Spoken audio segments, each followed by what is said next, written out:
Je reviens récemment d'un de mes plus beaux voyages, les Philippines. Faut savoir que les Philippines, ce pays comporte plus de 7000 îles, donc c'est énorme.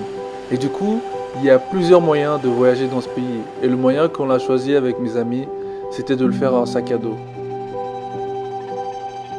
Un voyage de ce genre, ça demande un peu d'organisation en amont. Après, au sud de l'île, justement, c'est là où t'as tous les resorts et c'est tout le coin touristique, c'est là où il faut pas aller, quoi. C'est-à-dire qu'il faut trouver l'itinéraire qu'on veut prendre, il faut trouver où on veut dormir, il faut trouver par où on veut passer, les choses qu'on veut voir. Parce qu'on avait 2 semaines et notre but c'était quand même de voir un maximum de choses pendant notre séjour aux Philippines. À la base, ce voyage on devait le faire à 3, mais malheureusement Philippe n'a pas pu venir. Du coup, on vivra cette aventure seulement à 2 avec Raphaël. Notre voyage commence à Manille. Nous avons décidé de ne pas trop perdre de temps dans cette ville, même si je pense qu'il y a beaucoup de choses à faire, mais notre but c'était de quitter rapidement la ville et de se retrouver dans la nature. Notre premier objectif de ce voyage, c'était de partir dans le nord du pays. Nous avons réservé un bus de nuit pour rejoindre Banawe. Banawe est une région verdoyante où on y trouve des magnifiques rizières. Ensuite, sur le conseil de notre guide de la journée, nous sommes partis dans un autre village reculé qui s'appelle Bata. Et là-bas, on y trouve des rizières en cascade. Et en arrivant sur place, nous avons trouvé un petit coin sympa et notre guide nous a préparé quelques noix de coco, histoire de se reposer et de profiter un petit peu de la vue.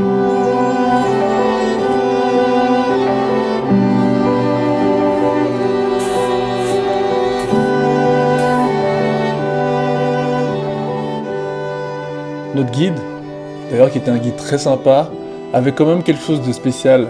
Il était toujours en train de mâcher quelque chose et puis il avait la bouche toute rouge. Du coup, j'ai pas pu m'empêcher de lui poser la question. En fait, il était en train de chiquer des noix de bétel.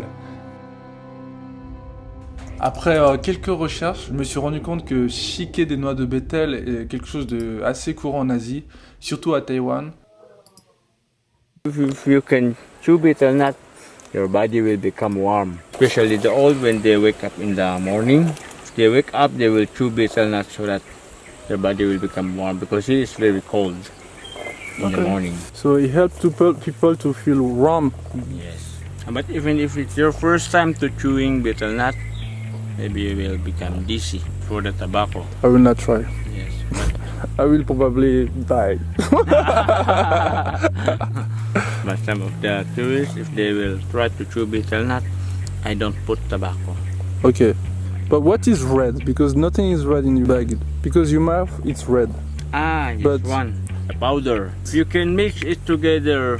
Then it Red. becomes red. Yes. You chewing all day? It's up to you. It depends to the person. If you like to chew and chew, you can do it. For me, I will do this 5 times a day. Actually, I'm also smoke. I will smoke cigarette. Okay.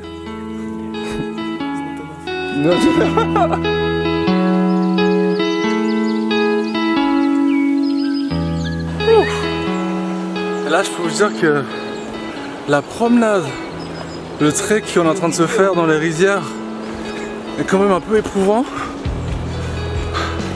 Là, on est en train de descendre la colline pour aller trouver une cascade en bas.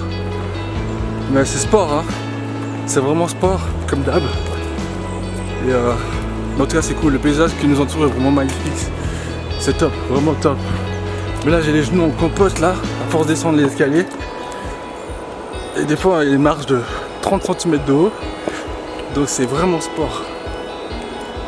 Je me réjouis d'arriver en bas et voir ce que ça donne, tout ça.